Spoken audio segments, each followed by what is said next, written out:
We're back. Hello. I'm starting off like giggling because we're giggling over here. We're busy giggling, okay? I have someone on the podcast right now in the studio. You might recognize her. You can say something. Hi. Who is that? She said you could say something. You can say something. Go ahead. No, say something. No, I'm just kidding. We're in the studio. We're actually filming a new album today. Ayo. We're recording a new album. Yeah, and that's exactly why I'm wearing jeans and my onesies unbuttoned. That's how the freaking people do it. That's how you record those albums. That's how we do. That's how we do it. But Catherine's here. Catherine Nebs. Did I say her last name right? It's Nebs? Catherine Nebs. Oh, no. You're fine. No, you're okay. I've heard both ways, and I should have just re-asked you. You're fine. I always second guess myself. On Instagram thinks it's Catherine Ebs because it's 3 E's, so people just go Ebs. But yeah, I knew it was, but because that's probably because of the drawn out E. That's probably why I thought it was Nebs. Because my middle name starts with an E, so a lot of people think, but it's just that's why there's 3. Okay, that makes sense. Okay, well, you're on the podcast and we're having fun. We're here. And you're a fellow podcaster. So this is like so easy. We get to just like chat on the microphone. Yeah. It's always easy. It's always fun conversations. But when people podcast too, you're like, this is chill. Yeah. Like we can have a chill conversation. I know. I always tell people when they're guests on mine, I'm like, we're just hanging out. We're just having fun. Just relaxing. Focus on your mic and past that, you have nothing to worry about. Yeah, you're like hanging. I love your podcast too, though. Human 2 podcast. Thank you. I really like listening to it. And you're so well spoken too. Really? Mm-hmm. Oh my gosh. I really needed that for my ego because I'm always like, I suck.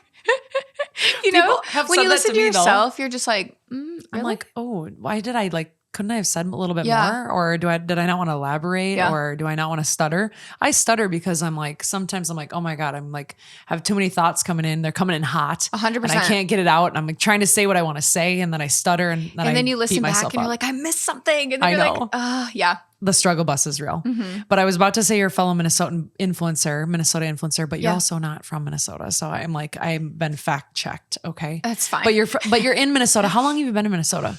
I think 8 years now. 9. Why did you move here originally? My dad was from here. So I grew up in Florida with my mom, and I just am not a beach girly. It's not for me. And my hometown that I was raised in, the boys only go to college. Some of the girls go to college, but a lot of them stay back and do like community school. It just wasn't for me.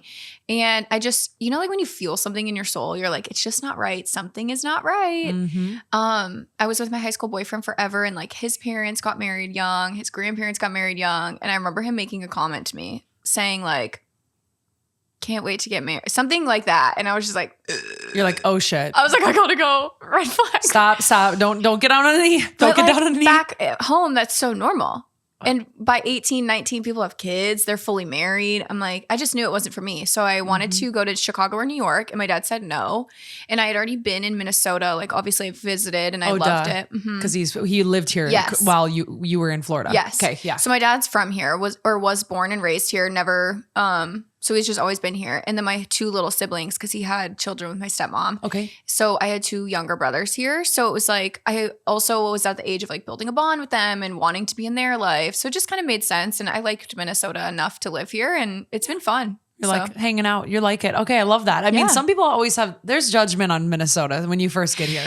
Minnesota's a hidden gem. And everyone that we've had visit us is always like, wait, what? Yeah, okay, see? It's not that bad. Yeah. But it's also somewhere I wouldn't live forever. No, I understand obviously. that. Only because I'm from here do I understand. Like, my family's here, right? Like, this is what I'm accustomed to. Every Minnesotan says that. Every Minnesotan. Like, we're very, like, I feel like people are very family knit. Like, they want to be close to their family. And I mean, most people are. But I'm just saying, like, it's more organic in, like, other states. I feel like to be like, yeah, your parents are like, go venture out. I feel like Minnesotan parents. Yeah. And this is also just like, I'm just saying, I'm generalizing.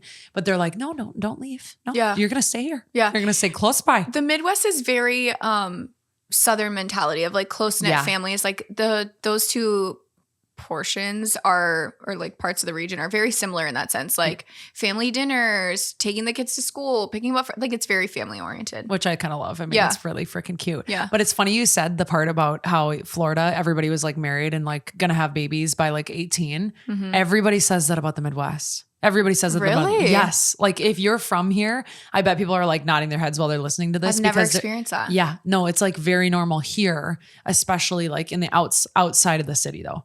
Like outside of St. Paul, outside of Minneapolis. So maybe it's just small town. Maybe. And we just, I know the South, you know the Midwest. We just generalize it, but it's probably everywhere. I know. Who knows? But whatever. Who knows? But I wanted to start this episode. Of course, we're going to literally be Chatty Cathy 1 and 2. I literally can't. That was my nickname growing up. Was it really? Yeah, it was bad. Chatty Cathy. Yeah.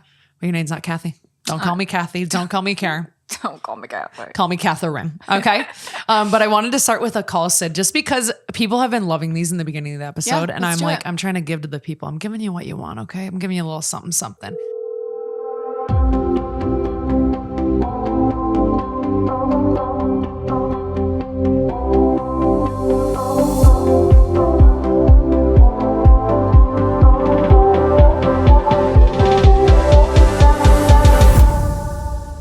So here's a write-in. I believe this one came in 2 weeks ago. So if you're listening, waiting for yours, maybe this is yours. This one says, Sister Woes. Am I wrong for being anxious or upset with my sister for wanting to be engaged 6 months prior to my wedding date? Background, my younger sister has been very anxious about getting engaged to her long-term boyfriend for a while now. My boyfriend and I got engaged last December after dating 8 years. There was initially some hard feelings, tension between us when I got engaged, but I felt like we have now smoothed things over. Fast forward a few months later, my sister is looking at wedding venues and pressuring her boyfriend to propose. I kindly told her after she asked me what I thought of them being engaged prior to our wedding that it might be difficult to share the spotlight, especially since our date is approaching quickly. However, I shared my sentiment that I understand that they can't wait, but she did not respond as kindly back. Did not recognize that this maybe would hurt my feelings, be seen as a sibling competition. Another note, we have already shared our engagement with my fiance's brother, and this was not fun at all. We really don't want to go through it again if possible. Would love to get your honest thoughts. It's so hard. It's so hard. One, I don't have a sister. I do. So I'm like. So I don't have like the competitive mindset with a sibling in that sense. But I do have a best friend, and watching her every life event she's gone through, somebody has taken something from her every single time. And I just see how soul crushing it is of just like, can she just not have something? I know. Like what? Can you give an example? This is like family tea, but like she's pregnant right now, right? Okay, yeah. And she hadn't even announced. Her father-in-law is not necessarily her biggest fan. Put it on his Facebook page. Like there's just always something that happens where like it's just stripped from her. It's not her moment. Yes. And now she's pregnant and like having a baby. Obviously I just said that. But someone else in the family is pregnant at the same time. And like mind you, this is now their second kid. And it's like going to be 2 under 2. And now they're wanting to do like a baby shower around the same time. And it's just like, why? You already like, what was the point in that? So there's just always something where she's just like, I just feel for her in that sense. Yeah, that's shitty. But then on the flip, it's also like, you're getting I don't know. It's hard. I don't know. My gut goes to like, she's your younger sister. She probably wants to be like you, her. Yeah. You know, like, and I'm kind of getting like a little soft spot for like a younger sister vibe, especially as I feel like as I've matured, like you butt heads as you're young. And then you kind of like, you grow and you're like, you know what? Like, I want to bring you with me. Like, I'm not bothered by you. We're not competing. Yeah. And I just am getting this a little bit of like a younger sister, like knowing my younger sister, like she just wants to be like you. Yeah. And again, younger sister, just inevitable as age is usually, like there's a maturity like scale that's a little different, right? Like my sister and I are 3.5 years apart. Are you older or younger? I'm older. Okay. But she's very mature, obviously. But just like age, it's inevitable. Like you're going to be more mature if someone's younger or older, right? I don't know. I'm thinking a little bit like she should know better to like not have it too close to like the date. But at the same time, it's 6 months out, and like that, the fact that she'd be engaged at your wedding, like who cares? Yeah. You know what I mean? Like I don't know. I think something when she had mentioned like her sister wasn't even 100% about the engagement. Oh yeah. Did she mention that? I'm pretty sure that's in here somewhere. I'm trying to read back and see. She was very anxious about getting engaged. Yes. Yeah. I kind of forgot about that part. So that's something like another side. And this is not even like siblings. This is even more just like that the younger sister is probably very insecure in her relationship and watching a successful wedding planning season. Like she's probably getting excited and feeling like, okay, maybe this is going to be the Band-Aid. Like if we do get engaged, like maybe this will fix our relationship. So it's also probably coming from a lack of an insecurity mindset too of like, maybe this will fix things. You're probably right. Because I didn't even think about the part where she said she was anxious about getting engaged. It's hard when somebody in your circle says like, I want to get engaged. Like, I think it'll like fix everything. Like I've heard friends say that. Yeah. Like, and this is a while ago, granted. And I'm like, oh my Jesus. Yeah. Do not put a ring on it. It happens. If you're having issues. And they still go through with it. And then they're like, oh my God, we're divorcing. Or they're like fighting. And you're like, oh my gosh, no, I have to listen to this. I will say, again, from a big sister standpoint, coming and speaking to her on like taking the sibling portion out of it and just saying like, hey, you've had a lot of anxieties. Take you as a pre-bride out of it. Like take all of that out and go sit with her and be like, what is actually going on here? Because you've had anxieties. Like speak to me. What's changed in the last few months? Has it been because my relationship is not your relationship, and mine might be great and that's okay. But one day yours will be great too in the right time. You don't have to force it to make it. You don't have to play catch up with me either. Yes. That's the problem. I think people like siblings, especially the rivalry. And she's probably like, well, my sister has been dating this guy, it says 8 years. And like, of course they got engaged. It's like a fairy tale. Like I want to have my own fairy tale too. So she's probably just getting anxious. So like you said, have a conversation with your sister, talk about it, like level set, make sure that she feels comfortable coming to you. If she's got some anxieties, maybe she's not actually ready. She just like feels like she needs to be ready because, oh my God, my sister's doing that. I better be like next. I can't get too far behind. And like you said, you look up to them, but you have to, when you go into that situation, you have to turn your own emotions off and just be like, even if what they say is still not what you want to hear, you just got to be like, okay. Well, cool. Well, then you're getting engaged. My wedding's still going to be so much fun. And my marriage is still going to be great. She's not going to take anything from that. Definitely not. If you let her take anything from you, that's on you. You just got to let it roll off your shoulders. I know. When did you get engaged? 2021. Okay. So, during COVID, right? Mm-hmm. Oh, okay. Yeah. Wait, cute though. That's so fun. And then how long after you got 9 engaged months. did you get? We had a 9-month engagement. Oh, that's not okay. Well, that's almost a year though. I mean, it wasn't long. We were very fast. Our story is interesting. I feel like I have an episode out there, but Raphael and I had known each other I had just moved to Minnesota. Okay, yeah. And I had met him, but I was with an ex and blah, blah, blah, blah. And always how the story goes. Right. Always. Literally. Always. And then a couple years had gone past. COVID had actually just hit. Not even COVID hit yet. 2020 had just started in January. I got jury duty. I was no longer with my ex. My husband was at the time. He was nobody. He was working at the courthouse. He saw I got jury duty. Husband, going to be husband. Yes. Raphael, yes. Okay. I was like, wait a minute. Some people are like, no, I've not been married before. I was like, well, I don't know. You know, no, I'm like, oh my God, I don't know.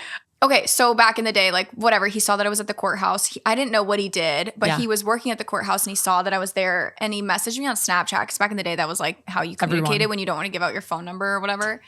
And so he DM'd or like swiped up on Snapchat and was like, what judge do I need to talk to? I think he got in trouble. And I was like, haha, I got jury duty. And then we got together and we've been together ever since. He was like, are you still with that guy? And I was like, no. And then COVID hit. And like you said, COVID hits and you're just like, you're really sleeping over all the time because there's nothing else to do. Then in Minneapolis, the George Floyd thing happened. Mm-hmm. May he rest in peace. And it was just so crazy because we were on lockdown here. And if you're not in Minneapolis, that was a crazy time. And we also lived downtown at the time. I lived in Uptown. Just the wildness of life. Like at that, I don't know. So it really progressed us quickly. We got together in, again, 2020. We got engaged in 2021. We were married 9 months later. And then, we're almost on 2 years. Being in love and hearing your story, I'm like, I'm just like, so cute. But me like having someone in love, I'd be like, how has that even happened? Yeah. But it just happens. Like I can't explain it. Like Jordan and I, same idea, started dating. I think it was 2020. I want to say 2020 or 2021. Now I'm like getting my years confused. You said 2020 because you guys were dating because it was COVID. Yeah. Yeah. Okay. Guess 2020. During that summer, got together. We started dating. Jordan, literally, I told you this when you walked in. 3 months into our relationship, he's like, "Do you want to move in?" Because there's nothing else to do. I like was taken aback as like my logical brain of like, wait a minute, that's not normal. That's not normal flag. Yeah. But honestly, I was there every night. We had already been on like the equivalent of like a 1 year dates. You know what I'm saying? I also feel like that saying is so cliche. When you know. I get it. I know. Before Raphael, I was always like, shut up. You're so lame for saying that. Me too. But also when things just feel so right and not the right where it's like like the gaslighty right, you know, where it's like, he's love bombing, like not that kind of right. When it's just so calm and natural and normal and you're just like, no, it's so different. Yeah. I don't know. 6 months we were moved in. Then we had a house together, like maybe like a year in or so. Mm-hmm. And the rest is history. Which mind you, I pulled up to this thing. I was like, What? I think I got the wrong address. I literally looked to make sure I got the right address. You're kidding me. No. I was like, there's no way this is her house. Because I'm like, we're the same age. There's no way this is your house. Listen. It's fine. I appreciate it so much. Let me know. Okay, deal. Because I Sounds will be purchasing this house. We've gotten blessed in so many aspects. It's and beautiful. Jordan's a badass. So that's all I have to say about I love that. it. No, thank you. I love it here. And honestly, we were talking about this because you're leaving Minnesota, but you were like, wait a minute, out here in this said city. This is like kind of nice out here. Yeah. And I'm like, I enjoy the quiet. I enjoy the quiet. I never thought that would be who I am. I never thought I'd be somebody moving out to the burbs in my mid-20s. Never in a million years. Preach. But I'm like, I'm happy as a freaking clam. Give me a freaking apron. I'll be in the kitchen. I'm baking all the time. I'm cook like taking on the in that kitchen every day. I do. And I am. And Jordan's like, get away from the window. Like, what are you doing? And I'm like, that kitchen's what? Insane. I don't care. He's like, you literally just don't care. And I'm like, no, I don't. You're what? Someone's going to see my butt? You're going to have to clip this with like you cooking in the kitchen with just an apron on. looking back at it a little bit, like whipping up some pancakes. But you're leaving. You're headed out of Minnesota. Yes. Like, what sparked that? Because you've been here 8 years, you say. Raphael and I, when we first started dating, neither of us are from Minnesota. I'm from Florida, and he's actually also from Florida. Oh, he is too? Yeah, oh my God, really random. We met in Minnesota, though. And one of my first questions to him was, is Minnesota your forever home? I don't mind the cold. I don't mind the snow. I do not like how long it is. 1. It's long. 2, once you've done everything in Minnesota, you've done everything in Minnesota. Yep. I'm like, aren't you guys bored? Me at age like 6. Yeah. Aren't you bored? I don't know. So we travel so much and it gets expensive. Yeah. You're away from home. Like I want to be in a more robust area. So that was kind of like our original conversation. And then I lost my dad, and obviously we'll get into a little bit later. I lost my dad, and some families get stronger and some families fall apart, and mine fell apart. And it just happened like, when that all happened, I just said to Raphael, I was like, I'm just not. It just, living in anxiety isn't fun. But when it's a controllable anxiety, you're like, I can control this. And if my control is leaving, I'll do it. I've been times where I've like walked into Costco and there was somebody of a similar stature with a similar haircut to somebody in my family, and I full on almost had a panic attack because I was like, oh my God. And it's just not a fun feeling. You shouldn't be living in that. No.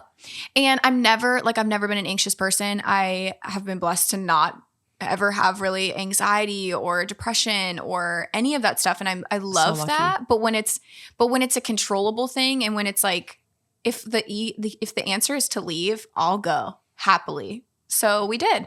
Good for you. We looked at like a couple different states. Obviously I do social media full time, and doing that, you get taxed heavily in Minnesota. We are one of the highest tax states. So we were kind of looking at where we would save tax-wise, and then Raphael's profession, we were looking at where that would do well. What does he do for work? He works for the government. We don't share. Okay, good. That's well, then keep the boundary. But that's very good. Yes. Well, any government job is a really strong place to be. Yes. And not only that, but he's in like the criminal side of the government. Yep. So with that comes a lot of like safety and privacy factors. Good. So we really wanted a state where he would just be very well protected, and also I would. So there was So there was like a lot of different things that we looked at, and Texas kept coming up. And then I went to Dallas. And I just really liked Dallas. And so I had said, like, let's go look at Dallas. The house that you get for the price out there is crazy. I know. I'm just like, what the heck? It's definitely going to be a learning curve, because heat too is also like. It's so humid, but also, I mean, it's so cold here in the winter. Like, I mean, like, what are you give and taking? You know what I mean? I always say that. People are like, well, it's so hot. I'm like, yes, but 6 months out of the year here, sometimes you can't even go anywhere because it's snowing or ice on the roads. At least there, it's hot, but you can still drive. You're not like house locked. No, yeah. So, I have family in Dallas too. So I've been to Dallas many times. My grandpa lives there. He has a pawn shop. I'll send you the address. Yes. You can go check it out, buy a few like rocks or collectibles. Oh my gosh, you're going to have to tell us when you're down there. He literally, I told this story because it's just so funny, but he literally says that sometimes he'll go to his pawn shop and he'll fall asleep. And he had people they would like come in and buy some stuff, and they'd put the cash on his belly because he's kind of a bigger man, and they'd leave. I love Grandpa. And I'm like, that's Dallas. That's like outskirt Dallas. He's outside of like the city of Dallas, but it's just like, It's Do just you know like what town? family. Oh, I'd have to look on my phone. Okay. I'll tell you You're after. gonna have to send me. I'll send it to you. This but is yeah, so he's exciting. just like, I'm going to go down there and just FaceTime you. Be like, hey, we're with your grandpa. I'm like, hi, Gramps. He's my family down there. Their characters, they're comedy. But you knew when to leave. Like you were like, I think this is our time. I think I'm closing the chapter in Minnesota. How did you both like get on the same page at the same time? Did it have a lot to do with like the family stuff or?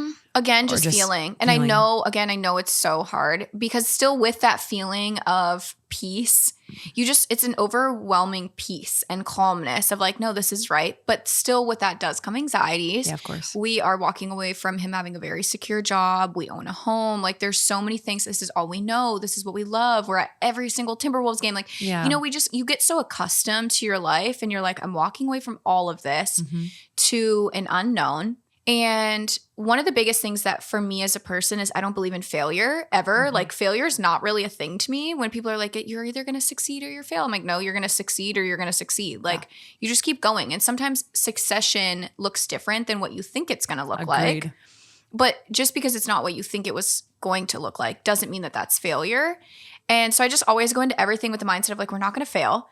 Raphael had a little bit more anxieties than I did because again, his job was huge. He's worked for the state for 10 years and he's really worked his way up. And something that's scary for him is he's African-American and just in general, just unfairness is what it is.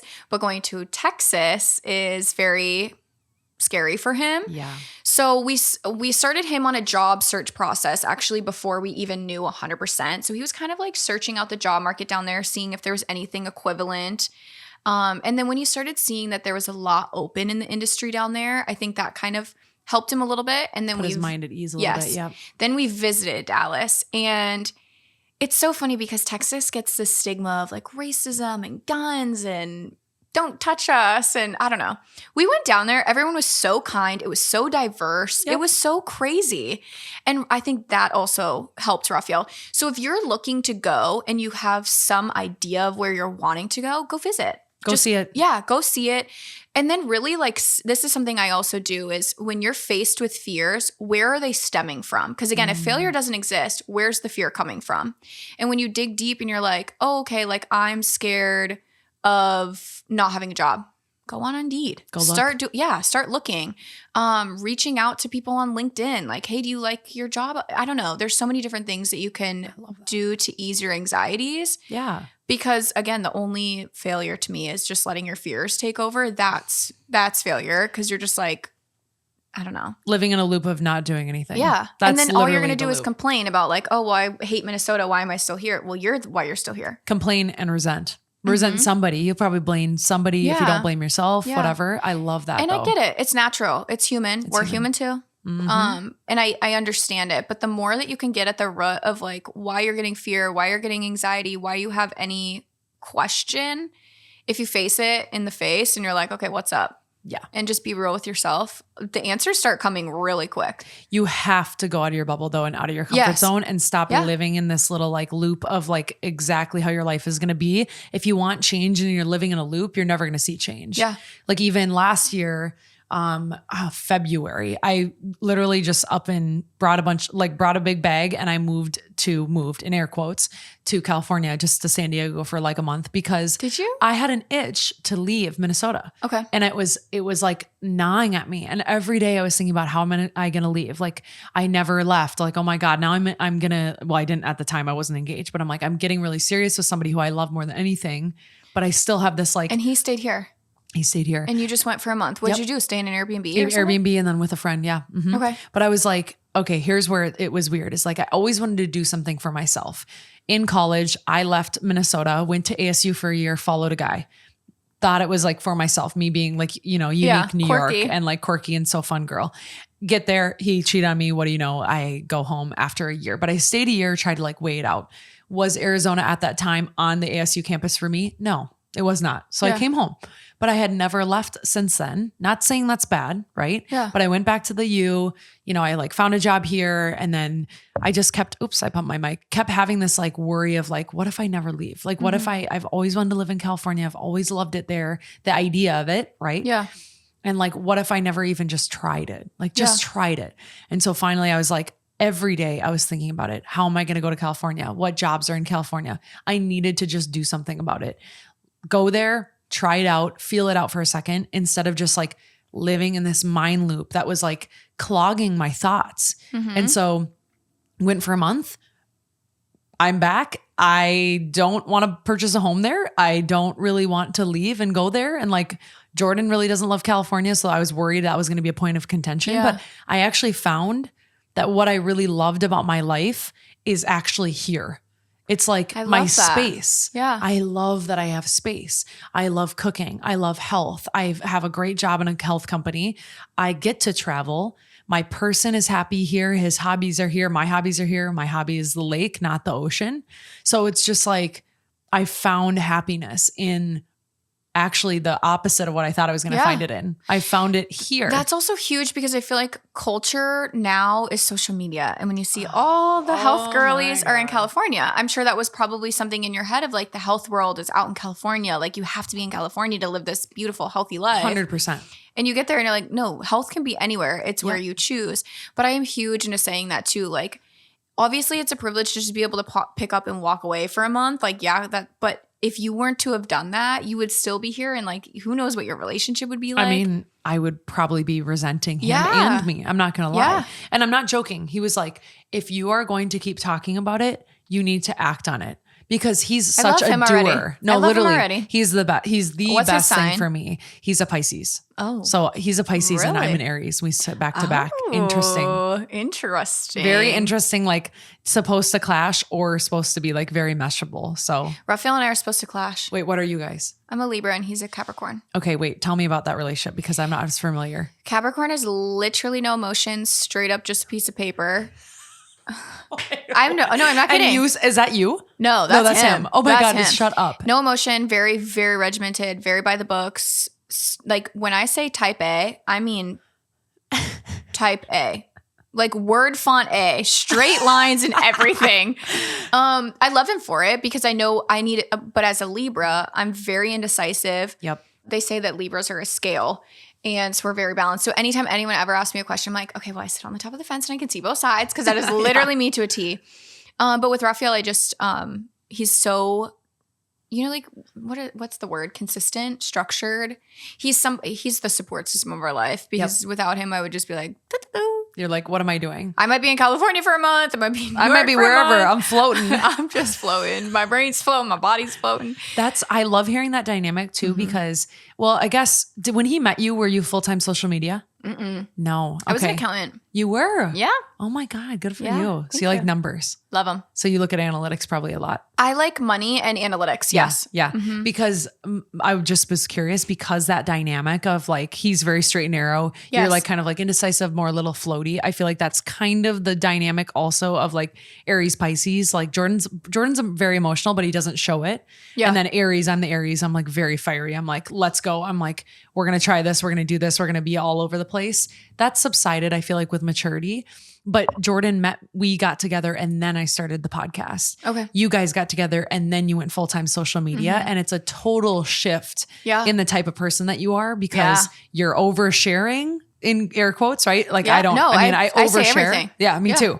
And it's like, it's just a different dynamic. So I'm just like meeting somebody who's also had that difference in the relationship while you're together and it worked and you guys could find common ground of like, we're going to share this. We're not going to share that. I'm okay with this. I'm not okay with that is like, so we don't even have that. Mind at ease. It's just straight out the door. Yeah. He started, okay. Well, you don't share his job. But like, you know what I mean? Like that's like a. Everything. I don't care. I love that. Sometimes he's like, that's too far. I'm like, no, it's not. We're fine.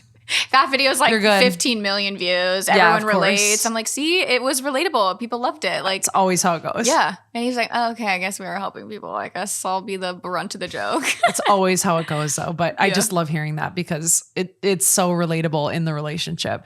But I wanted to talk to you about like grief. And it's a really heavy topic. I don't know. I think everybody can relate to a lot of things, but really I was like debating, like, do I want to talk about it? Do I want to bring it up? Yeah. And I had a write-in come in that really like kind of stemmed this conversation. And then obviously we were talking about having you on. And then again, I told you this right before, but like I had signs for my grandma on my birthday and I was like, you know what?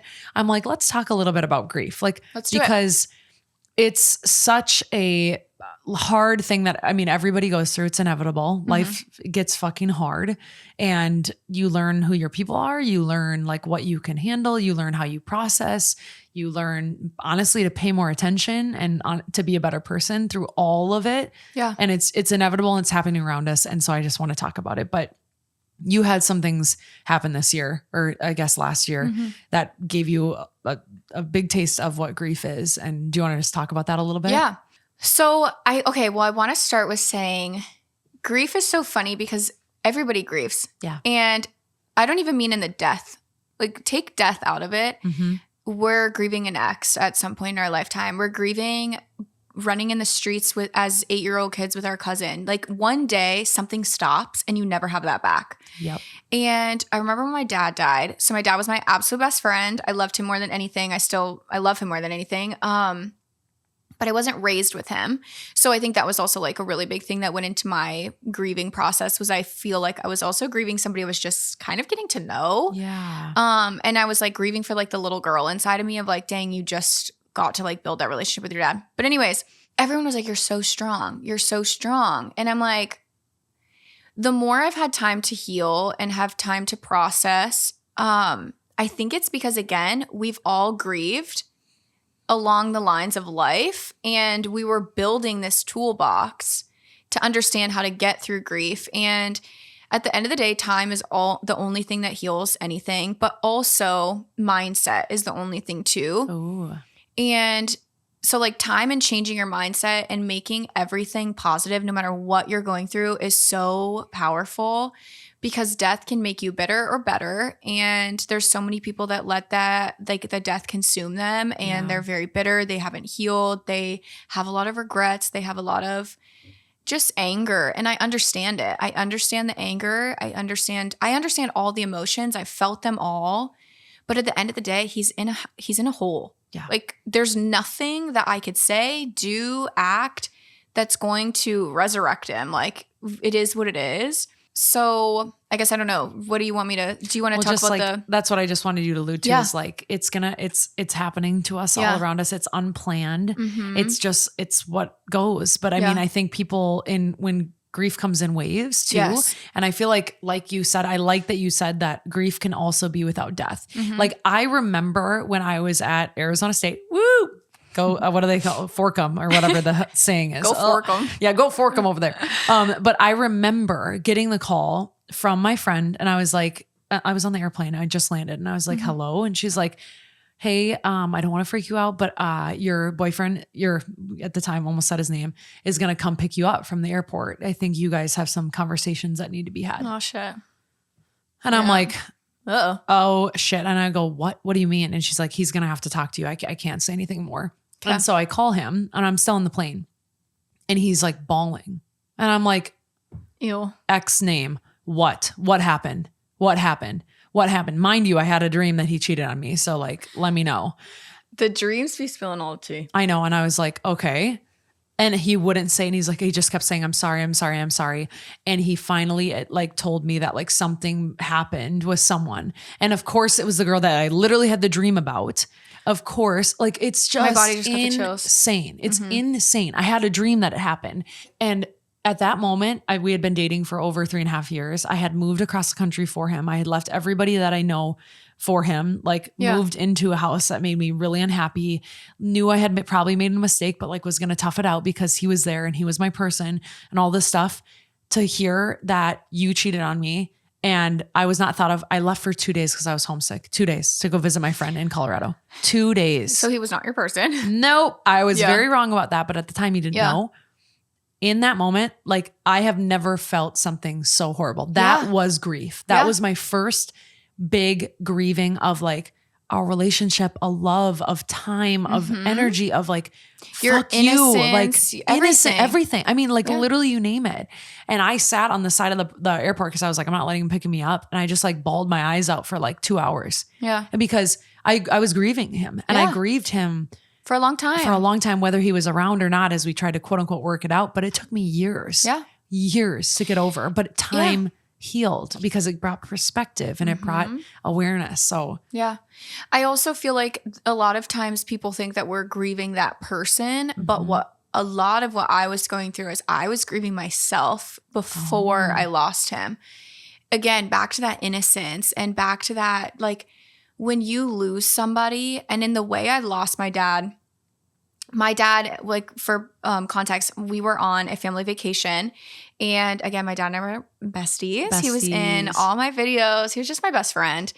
And I remember like literally it was just 10 minutes ago. I came upstairs. It was 7 a.m. My husband wanted me to stay in bed. And I was like, no, because I'm the girly that when my family's on vacation, I want everyone to be together at the same time. So I love that. I knew my dad was awake. So I was like, I'm going upstairs. Hee hee hee. Silly goofy.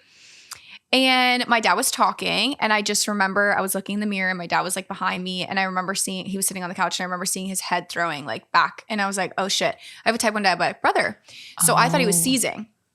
And my first natural instinct is obviously when you have a seizure, you want to protect their head. So I scoop up his head, and I'm like holding my dad's head in my left arm, and I'm like talking to him like face to face, and I'm like, oh my God, oh my God, oh my God. I'm like, I literally just remember screaming at him, like, what is happening? I kept screaming, Dad, what is happening? Like waiting for the man to answer me. Yeah.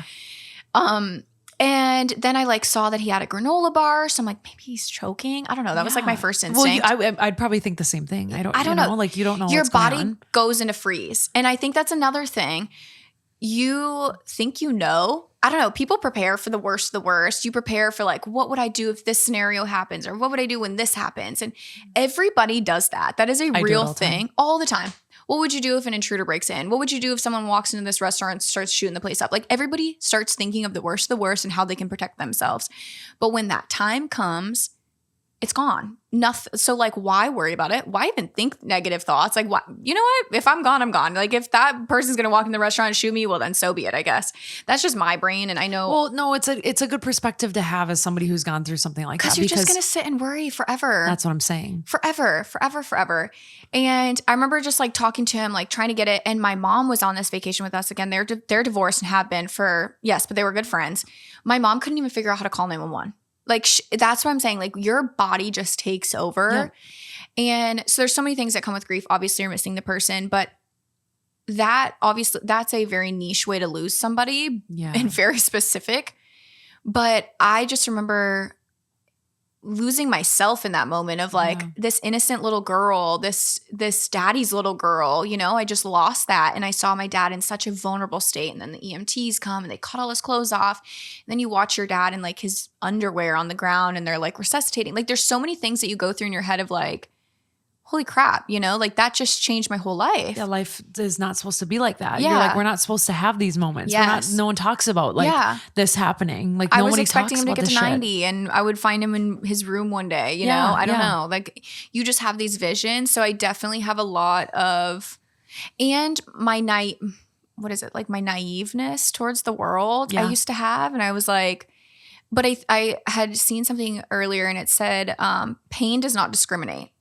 Pain, no matter how privileged you are, no matter how beautiful you are, like pain and sadness gets everybody. And I feel like there's so many people out there that really think like, no way, my parents got me. Like I've got all this money or I've got a great husband, an amazing house. Like, no, this can't be happening to me and it can happen to anybody. So I don't know. It's just grief is such a complex thing. And the way that my brain goes, it's just like, I don't know. You think of everything. Everything flashes before your eyes too.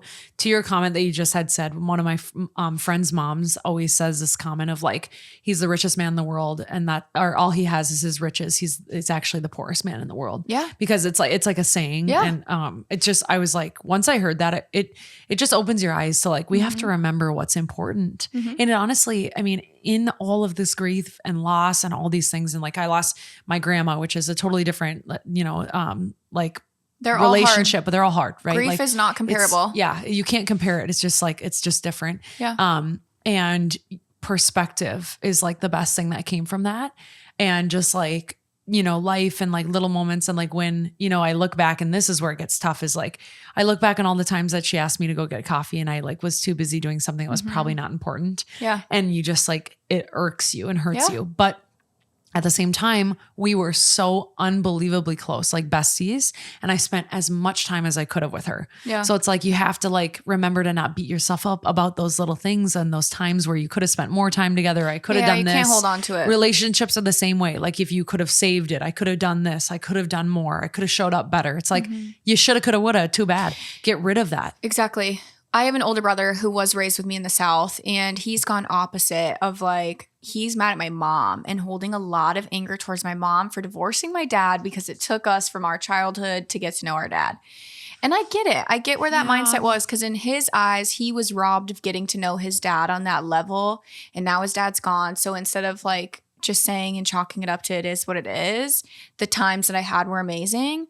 He's mad at my mom. And you're able to do whatever helps you heal. I don't believe that that's a good mindset, but you can't hold on to it either. No. Because then you're negating all the positive times.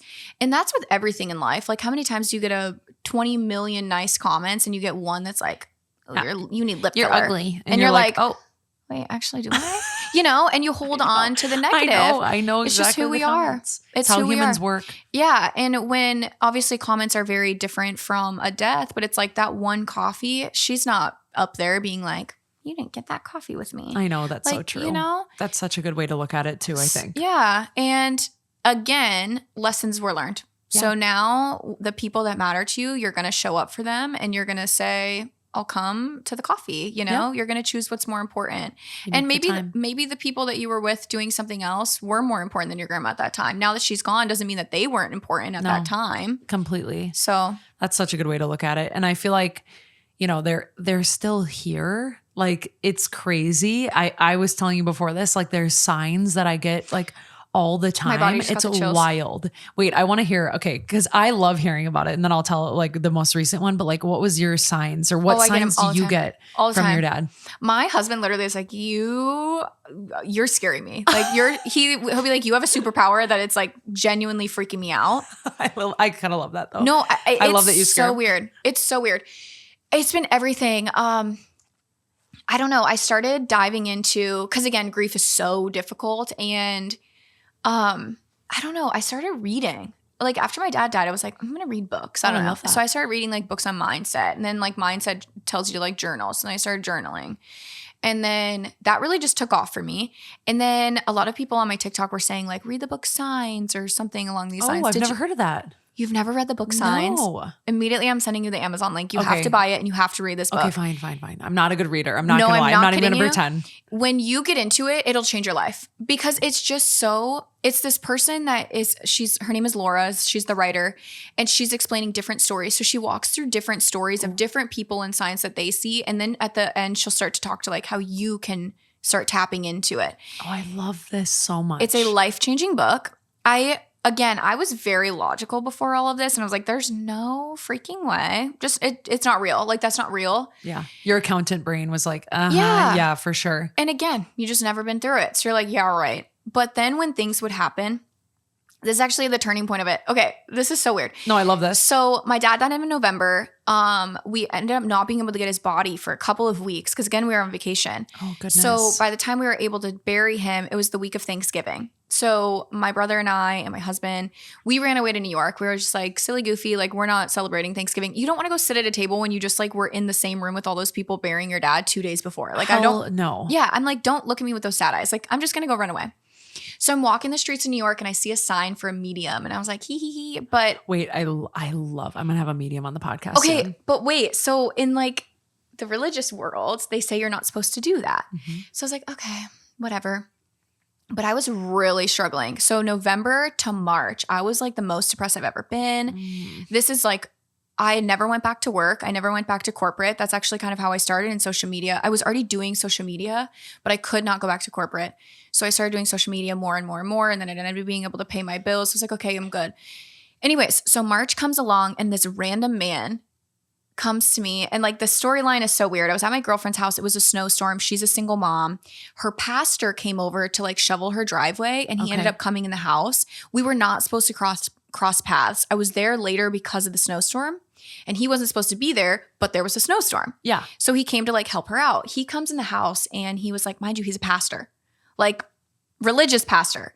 He comes in and he was like, I am so sorry to do this to you, but like I'm feeling a lot right now. Can I please speak to you?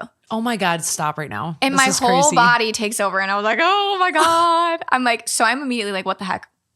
He starts drawing in the air a letter and he goes, R, R, R. And I was like, and he was like, is there a male figure in your life that's very strong to you with a letter R? And I was like, yeah. I start crying because I'm like, I don't want to know if something's happening with my husband. Like, I don't want to know. My husband's name's Raphael. My body's like getting the chills. I know. I'm like, I have chills on my arm. I'm not going to lie. So he goes, no. And I'm like, okay. So I'm like calming down. My whole body's like tingling. I'm shaking. I'm physically shaking. I'm like, what is happening? Like getting like. It was so weird. I was like warm but cold. I don't know. And he goes, mind you, this is an older man too. And my girlfriend's never told him about me. Like, I don't know. And he looks at me, he goes, did you just lose your papa?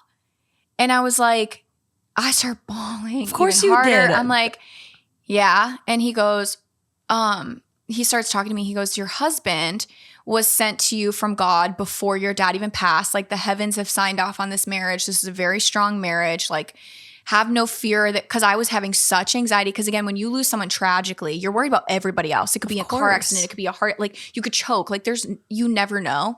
And I was having such anxiety, my husband dying all the time. And he was like, let that go. Stop. And I was like, okay. He starts naming the craziest things that were very, very specific to my father and like things that nobody knew with just me and my dad. So he starts talking more and more and more. And he goes, you were on family vacation, weren't you? And How the F? I know. And I was like, yes. Mind you, again, my dad had 2 from my mom and 2 from my stepmom. This is the first family vacation in history where all 4 of us siblings were on the same trip with my dad. Ever. And he goes, you were on family vacation, weren't you? And he goes, was that your first one with all of your siblings? And I was like, mm-hmm. And he goes, were you the last person to speak to your father? And I was like, yeah. And he goes, he's wanting me to tell you that he's happy it was you. He loves you more than anything. Oh. And he goes, that was the happiest he's ever been in his life. And leaving those walls, he felt peace. Stop. And I was like, okay, that's weird. The more that went on, it was so crazy. I'm like shaking. I know. I'm like, this is insane. My dad always said, there's a phrase from like Martin Luther King's speech that says, love can only drive out hate, or hate cannot drive out hate. Love can only drive out hate. Yeah. Darkness cannot drive out darkness. Light can only do that. And my dad had this printed on our refrigerator in his house. And he also had that printed in his car. And he like had it over his headrest or on like his visor. And then a picture of us 4 children. And it was so funny because the guy was like, here's a scripture. He was like reading a scripture. He was like, there's a scripture coming in my mind. There's a scripture coming in my mind. And he goes, you have his Bible, don't you? And I was like, no. And he was like, you have his Bible. And I was like, no, I don't. He was like, you carry it in your purse. I have his, he has like I can show you it. It's a little prayer journal that he would carry in his back pocket everywhere he went. My dad was very religious. And, he had pulled out a scripture that's actually in that. And it's actually the quote that Martin Luther King wrote his speech off of. Freaking way. Yes. It was so weird. It was so weird.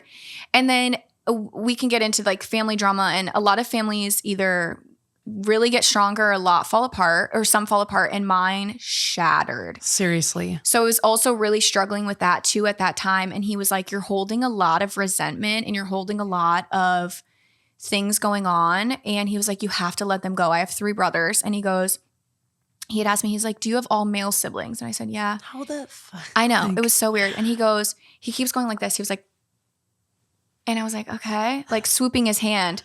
And I'd be like crying, laughing, like screaming. You're just in the moment. You're just like, what the heck is going on? Yeah. So he goes, a lot of people assume strength or associate strength with males. And he kept swiping his hand. He was like, your brothers have none of that. You have all of the strength. And he was like, your dad has been with you every single day since the day he's gone, and he needs to go be with your brothers. You have all of it within you to be okay. And there was more that was said, and it was just so crazy. Like he even pinpointed what he was wearing when he died. Stop it. It was weird. So he's like maybe a medium. He is a medium. A priest. Exactly. And that was where I was getting with that of like mediums were taught to you, like you're not supposed to search. You're not supposed to do that. And then, but like a pastor that can't be wrong, you know? And like the organic encounter. And ever since that day, I left that home. Mind you, this is even trippier. So I get home. My husband's like anxious. My husband's anal about everything in life. And I get home and he was like, what the heck took you so long? And I'm explaining all of this to him. It took me an hour to tell him word for word everything that happened. Again, the snowstorm. Remember that? Yes. I didn't cook dinner. I was at her house. So my husband ordered a pizza. Later in the evening, I call my girlfriend back and I was like, please tell Raphael this all just happened. Like, you were there, you heard all of this. Yes. So we're talking to Raphael on the phone and the guy's still there and was like, let me talk to Raphael. Starts telling Raphael stuff. He's talking about his childhood, blah, blah, blah. Our Uber Eats pulls up. Oh my God, I'm like freaking out. I have chills on my leg. No, literally. This is wild. So our Uber Eats pulls up and they knock on the door and we get the thing. It's a female. We close the door and it get like you pop up like your delivery driver, blah, blah, blah. On my husband's phone, the name is Billy. My dad's name was Bill. No. Yes. Stop. The day my dad died, standing still in our Airbnb where he lost his life, I looked at all three of my brothers and I had said to them, if I have a daughter, her name will be Billy with an IE. I'm claiming that name. I'm claiming the name. I've told everybody, like, I don't care if anyone knows that, like my daughter's name is going to be Billy one day. And to see a female and like to see the phone, my husband was like, there's no fucking way.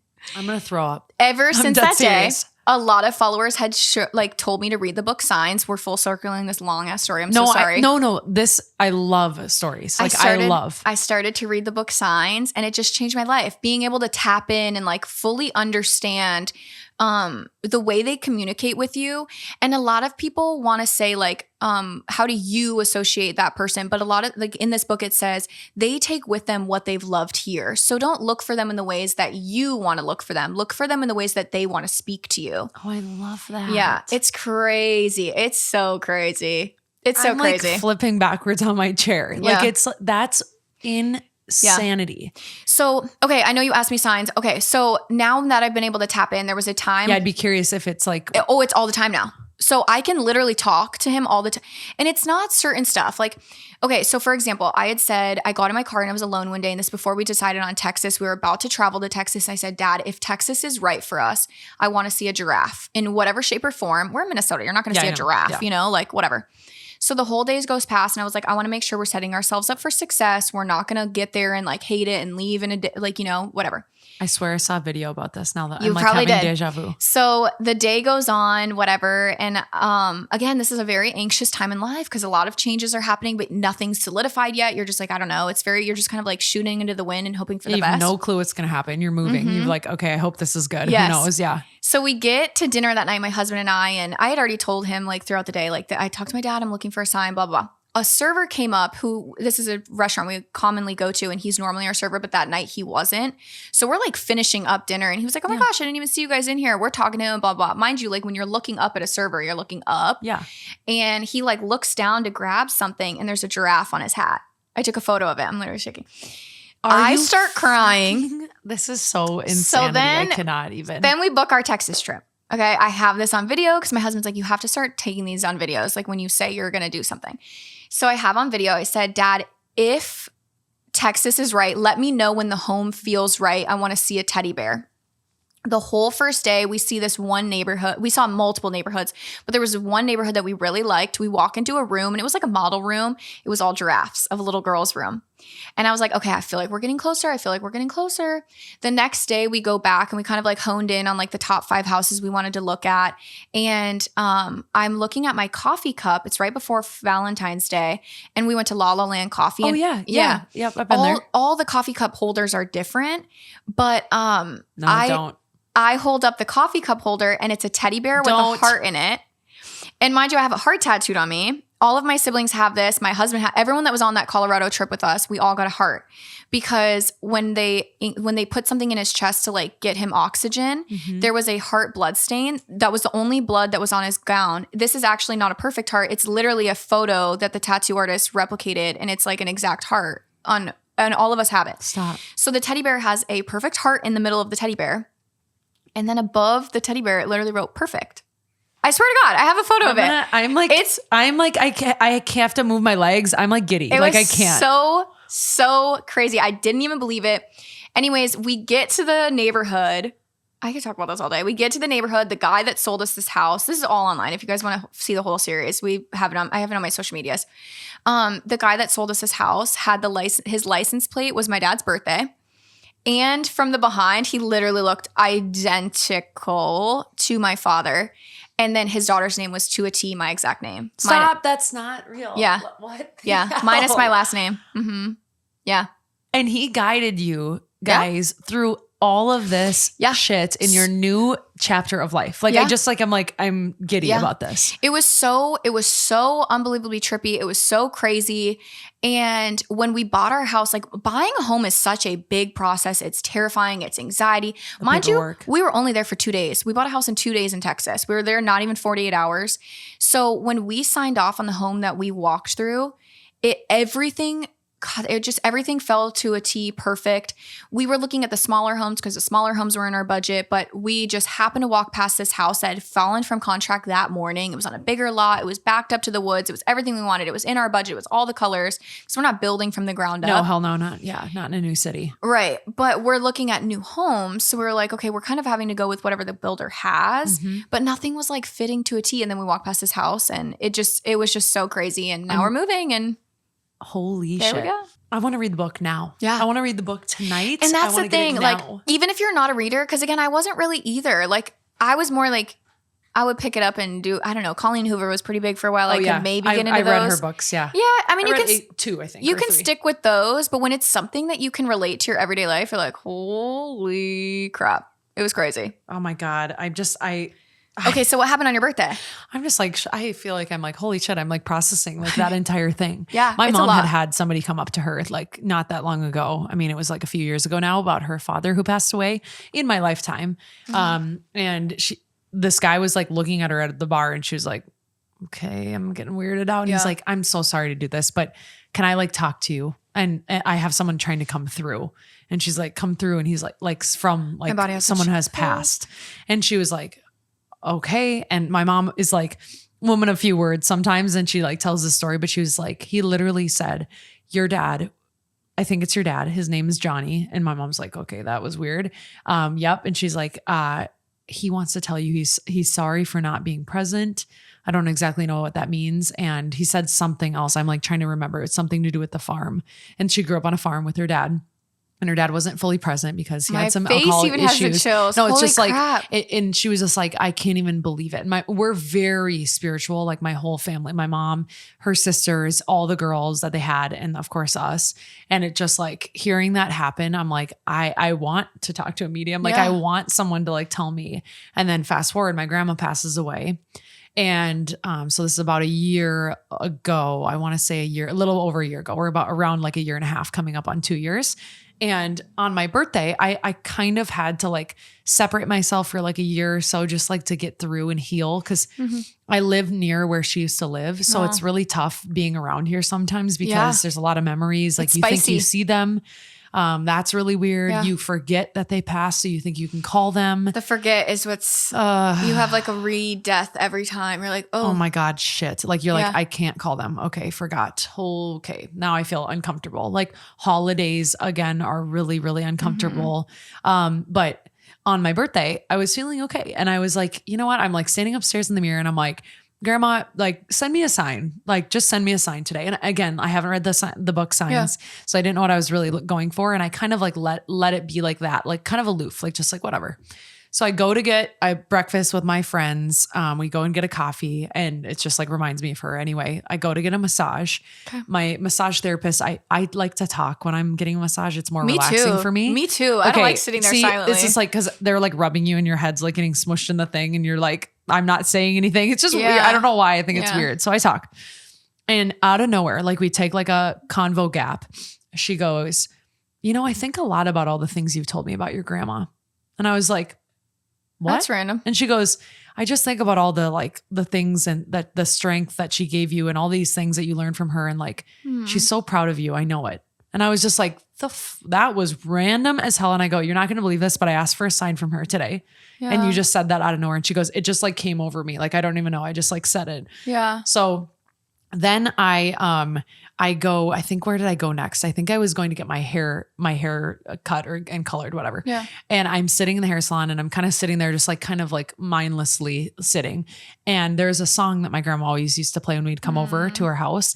And it's Frank Sinatra, Fly Me to the Moon. I love that song. Out of nowhere, like all the like blow dries go off, you know, you can't really hear. And it's Fly Me to the, it's this, and I'm like, what the fuck? Grandma said, you gonna hear from me? No, I'm not done. I'm like, are you effing, like I couldn't believe it. I go and sit down in the chair. I hadn't told my hairstylist this yet.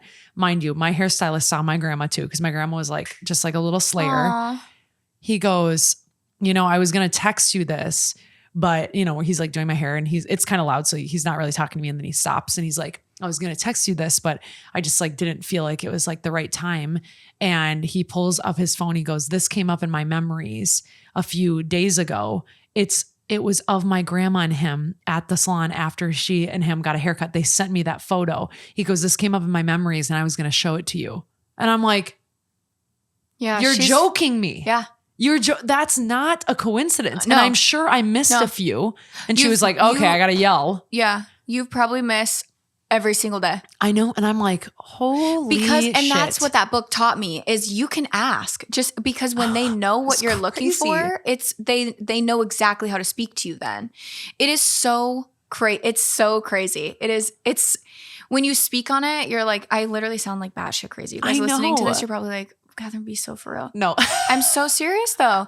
It is, I'm dead. It's crazy. Or my best friend again is pregnant and before she knew what she was having, I was the one that was getting to know the gender. Yeah. And I was like, I'm going to test this. I'm going to test it. I have on video. I posted all of this.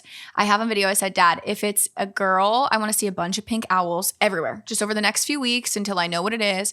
If it's a boy, I want to see blue butterflies. Again, kind of random things. And it's just, people are like, well, how do you know what to ask for? Just literally whatever pops to mind, just say it out loud. Yeah. I kid you not, for weeks, I kept seeing blue butterflies flooded everywhere. But it was like one here, one there, and I kept saying out loud, I was like, no, I don't know if I believe that. I walk into this store, and it was a whole mural of only blue butterflies. There was not a single other color in there. And I was like, that's so trippy. I took every single photo of every single one I saw because I knew she wouldn't believe me. I get the test that night I get like the results and my husband and I are recording it because obviously we do everything on social media anyways, but it's fun moments to relook back at. Yeah. And we both, my husband, you can hear in the background, he's like, there's no fucking way. My whole body, one, I'm so excited because they wanted a boy, but two, I was like, what is happening? In that video, I cut it out for social media, but my husband was like, you're scaring me. Like, this is scary. The way that you can tap into this kind of stuff is so scary.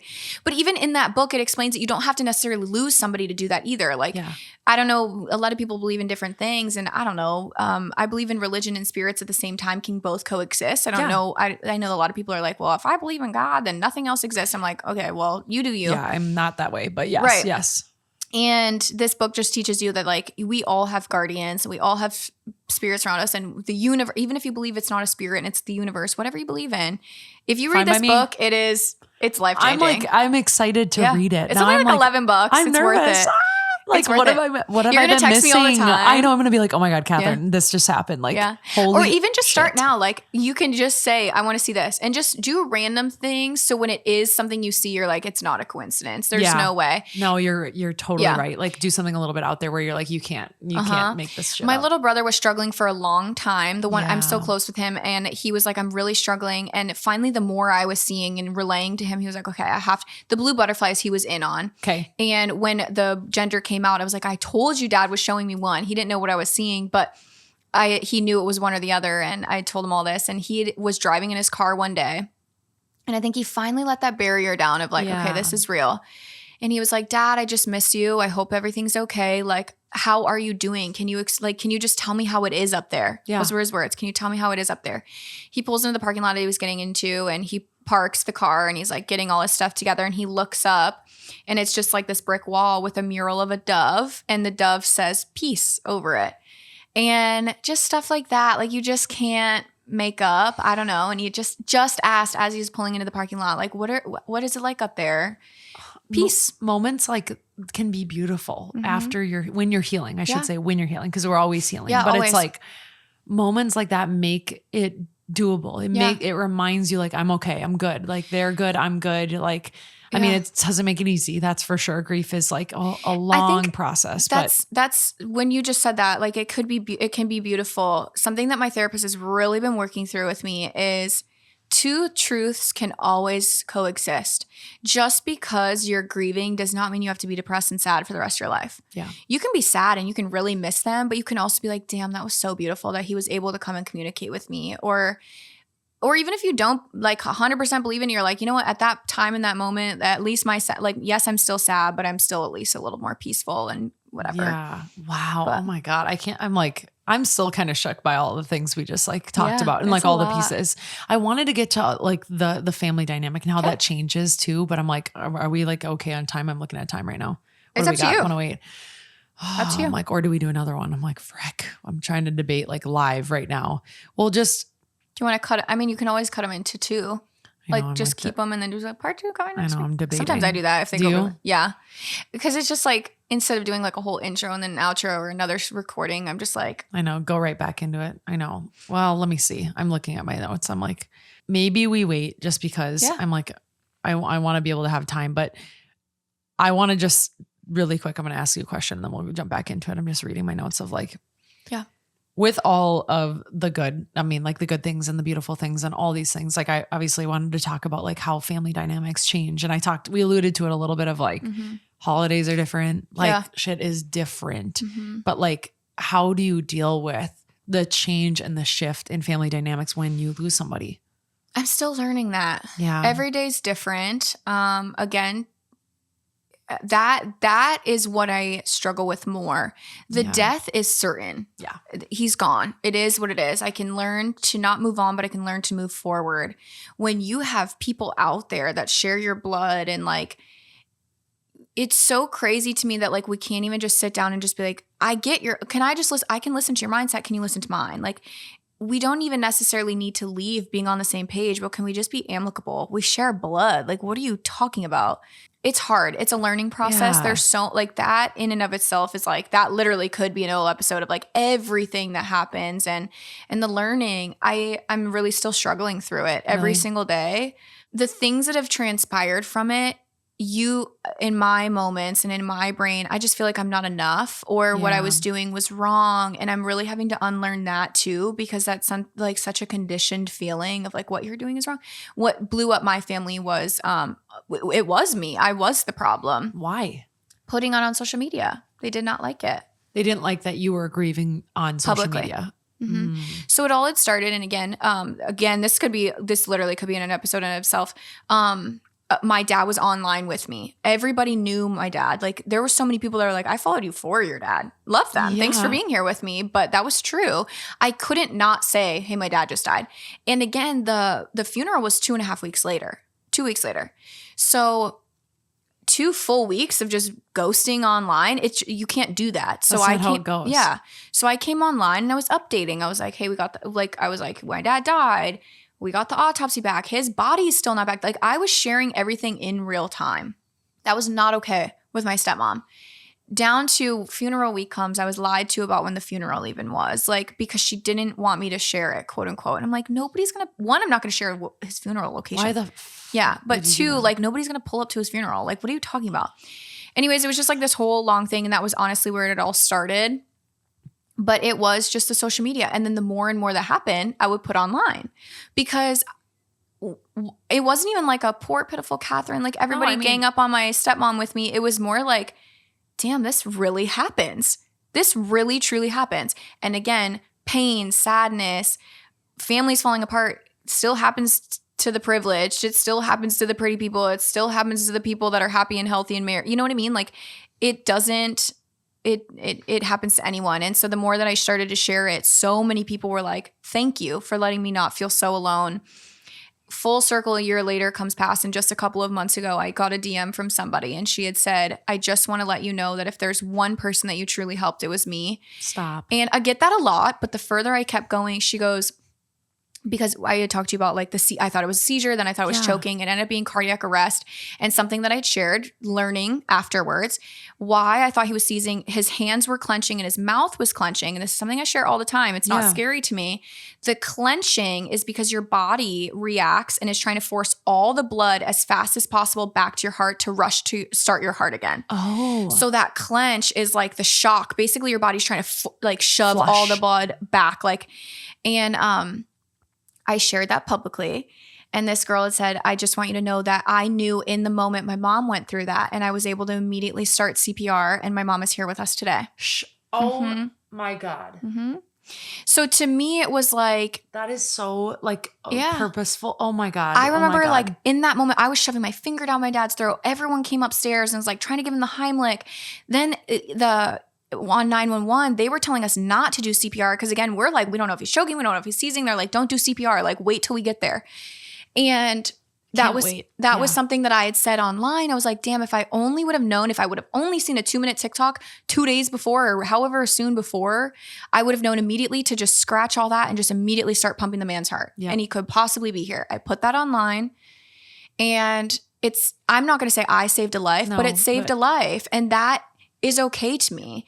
And if that means that my whole family has to say, F you, Catherine, we hate you, I'm happy that there's a mom that gets to love her daughter another day longer. And that's okay with me. I'm sorry you're battling that with your family. That's brutal. Absolutely brutal. I think that's been the hardest part of it all, honestly.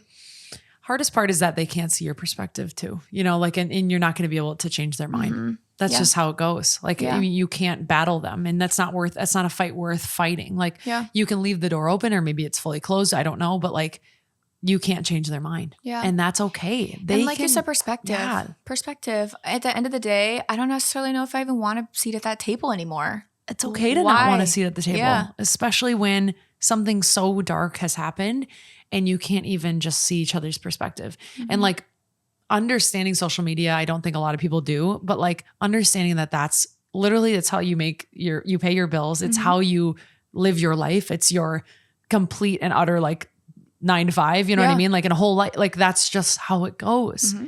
And you weren't sharing things that were harmful to them, you know, and now it is, because they're like, oh my God, you know, and they get offended that they see their bad actions. But exactly like what you said, if someone were to walk up to you and be like, hey, there's so many people who tune into you every single day. If you quit your job, we'll give you this amount of money. You can sustain your life. Who would not want to just live their life and get paid to do it? Are you freaking kidding me? Like, everybody wants if someone were to walk in your house and say, but here's the cost of it, but here's what you can do with it. Like some people may say no, but I doubt it. But I'm sorry that you're battling that. That's really, really tough. And like, I mean, we went through, I'm like, I don't know how much I'm willing to share, but there was some stuff that we had to battle through a little bit, just of like people not being truthful and like things disappearing. And I was just going to start with that. That's what I'm saying. This could be a whole thing. I mean, we might need it. Honestly, we might need to just save it and do it for another one, because there's just some things that happen and you don't know how to act anymore. Yeah. And like, you're like, are you my fucking family, or are you like, what's your problem? Mm-hmm. Like, it just is very weird. And it's hard. I actually, if we are to do another one, I would even want someone to like write in on that of like, what are you going through? Cause that's happened too, of like, so when a death occurs, and again, so traumatic and quick and unexpected, everything goes to my stepmom. Well, now the falling out happens. We're not her children. Mm-hmm. So we get nothing from my dad's death. And I'm not even talking about monetization purposes. I'm talking about like anything. I get nothing. All of it's going to go to my brothers one day, my 2 younger brothers. And that was hard too, where it was like, God, she came over and she sent one of my little brothers while I was out of town to take all the belongings that I had of my dad's. She knew I was out of town. So it was stuff like that too, of like, I own nothing. Are you fucking joking me? No. So there's and I know a lot of people online are like, Catherine, you seem like you're the problem. Everyone seems to have a problem with you. And I'm like, because I'm publicizing this, but I haven't shared that. Or like, there was a lawsuit. Like, they tried to sue me for talking about it online. It's just craziness. But yeah. We actually have a whole episode. I think we need to have an episode, and I'm actually serious. And I think we should ask people to write in and just be like, what happened to what was it happening on your side? Like, then let's talk about it. Oh my God. Let's do it. I have some things to say too. So let's do it. I'm saving them. We're going to do one more call, Sid, before we get out of here. And this one was on grief, and it was the one that I was talking about that kind of prompted this conversation that I was like, we need to talk about this. So this person wrote in grief in all caps.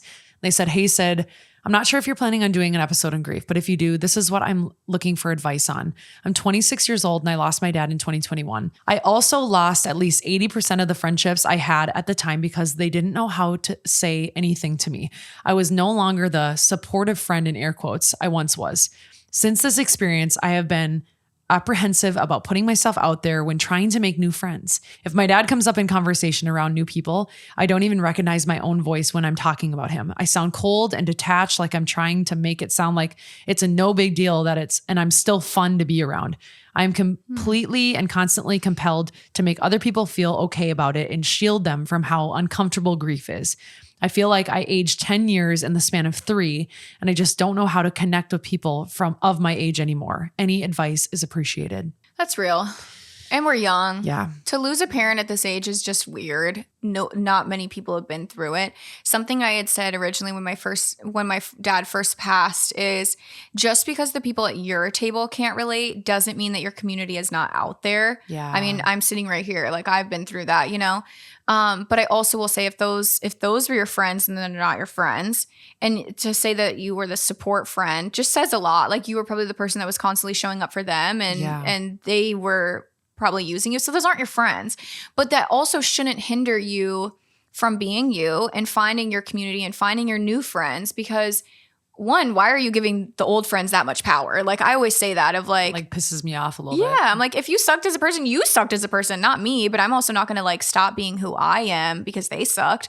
Because if you do, that's letting them win. Like go continue to be yourself, go have fun, go find people. And sometimes, like grief is uncomfortable. When people out in the world talk to me about my dad, I kind of just like, haha. Like it is very lighthearted at first. Yeah. And then the closer you get with people and the more that they start to understand you and like conversations come up, you can be a little bit more vulnerable to your own discretion, but don't let past people. That's like saying you had an ex-boyfriend one time that did you dirty and you're never going to date again and you're going to be the old cat lady for the rest of your life.